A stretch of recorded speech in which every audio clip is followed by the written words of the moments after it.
صل على محمد وآل محمد.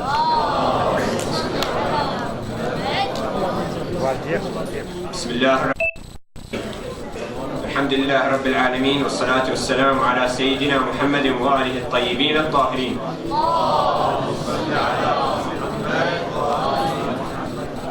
Assalamu alaikum everyone. I'm here to talk to you about something that is built within us from Allah. And it is of absolute importance that we control it in the right way so it doesn't control us. Desire.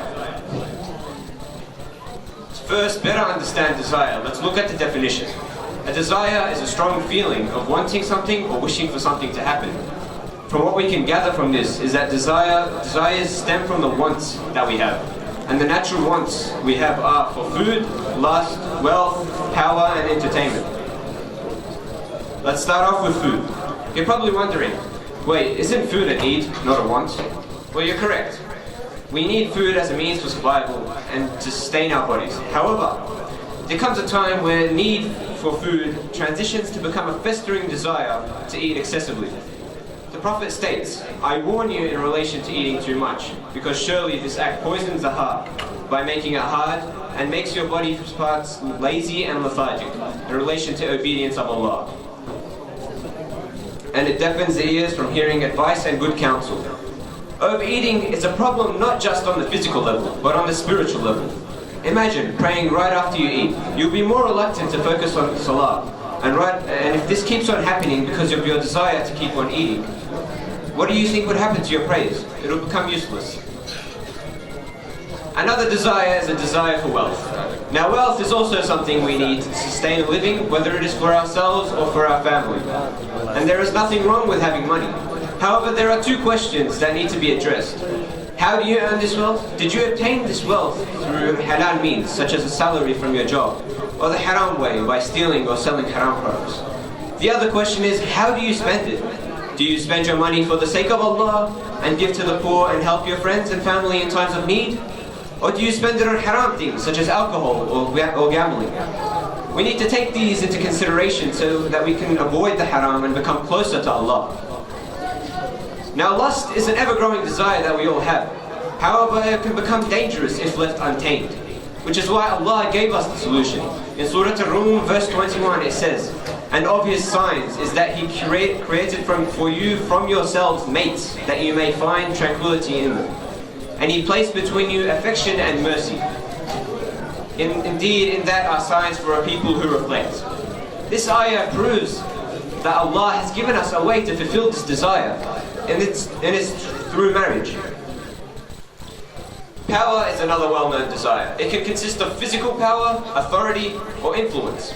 The fact that someone has power isn't bad. It's how one uses it that counts. So if you were physically strong and powerful, would you use it to protect the oppressed or be the oppressor yourself? Or if you had authority, would you be the one to deal appropriate justice like Imam Ali, or become a tyrant instead like Hitler? If you had influence, would you use it to promote Islam as a peaceful religion, or be like ISIS and promote an extremist Islam? Now the last one is entertainment. Another normal desire that, if left uncontrolled, can cross the borders of haram very easily. The point is, you can have as much fun as you want, but never let it become an addiction. Never let it distract you from your responsibilities. And most of all, never let entertainment make you forget Allah, as that is when it becomes a problem. And now we come to the Jihad al-Akbar. This type of jihad is one that occurs throughout our lives and is one of the most significant factors that need to be considered when making a decision. When asked, what is the major jihad? The Prophet ﷺ replied, the jihad of the self, jihad al-nafs. Now I want you to imagine a battlefield, and this battlefield is our soul. There are two sides to this battlefield, your desires and your intellect. And if the intellect wins, you'll be able to control your desires and have the potential to become better than angels. However, if your desires win, they'll control you, and you'll have the potential to be worse than animals. Fortunately, however, there are steps that can help the intellect win this battle in order to control our desires. It starts from contemplation, tafakkur, then the will and resolve, an azm, to act on this contemplation, then performing self-criticism and evaluation, muhasabatun nafs, and finally reminding yourself of Allah, tadhakkur. Now let's start off with contemplation. You would think contemplation is something simple to do. However, it's more than just thinking. It's about making yourselves aware of Allah's creations, bounties and greatness. Look at everything He has bestowed upon us. Look at the tools He gave us. He gave us our hands and feet. He gave us our senses. He gave us our mind. Ask yourself this. How do we use these tools to properly appreciate what He has given us?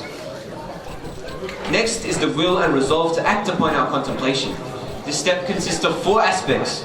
First, the basic foundations of Islam need to be established, so we need to train ourselves to perform wajib and avoid haram. The second step is having the will to focus on controlling your desires. There is no point in trying if you're not determined to keep your desires in check. The third is choosing your role models wisely, and who better than the Prophet Muhammad and his Ahlul Bayt. Sallallahu ala Muhammad wa ala Muhammad. We must strive to imitate their actions and embed them into our daily lives, as they have all had complete control of their desires. And the last one is asking Allah subhanahu wa ta'ala to help you achieve your goals, as nothing can be achieved without His blessings and guidance. Now after the will and resolve comes the self-criticism. When it comes to self-criticizing, we first need to set a condition.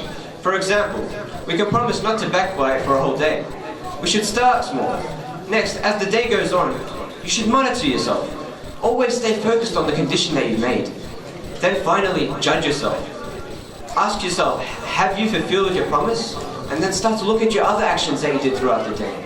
Ask yourself, did that action bring you closer or further away from Allah? The last step is reminding oneself of Allah. Wherever you go, whenever you go. Remember Allah. Try to seek people that make you feel closer to Allah. Choosing the right friends is a good example of this. Another important thing we should do is attend majalis like these, as they are the centers that remind us of Allah. We should all strive to attend these majalis, not just in Muharram, but also in other times throughout the year. Now Umar ibn Sa'ad is a person we all know and hate. He's an example of a person who lost his battle against his desires. As we know, Umar was in a position of power. He could either join Imam Hussein and die, or he could kill him and reap the benefits by obtaining land and wealth. He couldn't think past his materialistic desires and didn't realize that he was choosing between heaven or hell. Another example is Al-Hurr. He also had to choose between the army of Yazid or Imam Hussein. However, he did the exact opposite of what Umar ibn Sa'ad did. He grasped his desires and took control of them. This resulted in a person of unmatched bravery. Can you imagine being there, having to choose between an army of thousands and an army of 70? Just think about it. If you were in Al-Hurr's position, would you be 100% certain that you would have chosen Imam Hussein? We have to always keep our desires in check, as we need to aim to be like the companions of Imam Hussein and make sure we'll always choose the truth. So whenever you do an action, whenever you intend to do something, just stop and ask yourselves a single question. Who's in control? You or your desires? والسلام على الحسين وعلى أولاد الحسين وعلى أصحاب الحسين والحمد لله رب العالمين والصلاة والسلام على سيدنا محمد وآله الطيبين الطاهرين.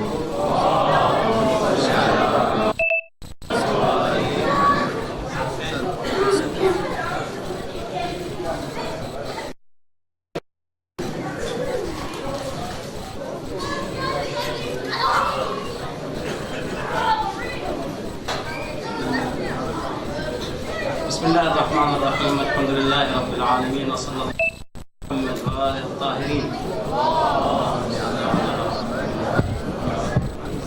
السلام على الحسين وعلى علي بن الحسين وعلى أولاد الحسين وعلى أصحاب الحسين.